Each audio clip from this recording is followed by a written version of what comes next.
Aleykümselam və rəhmətullah bərəkət. Yox, belə edilməsi əlbəttə doğru deyil. Belə edilməsi doğru deyil. Yəni alimlər deyir ki, son vaxtı gecənin yarısından o yana keçməməlidir.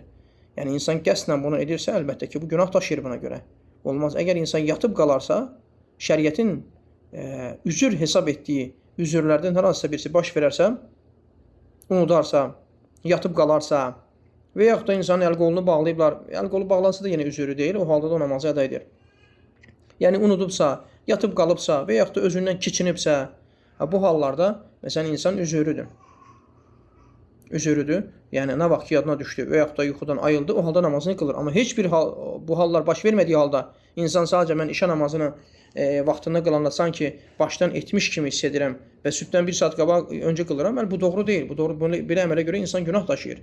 Belə əmələ görə insan günah daşıyır. İşə namazının sünnədə gələn ən gec qılınan vaxtı gecənin ilk 3də biridir. Hansı ki işə namazından 1-2 saat sonra. 1-2 saat işə namazının girdiyi vaxtdan 2 saat, 1-2 saat, uzağı 3 saat sonra. Ondan sonra insan onu gecikdirməsi ibadət əhlinin doğru deyil. Qəsdən gecikdirərsə buna görə günah daşıyır. Allah bilir.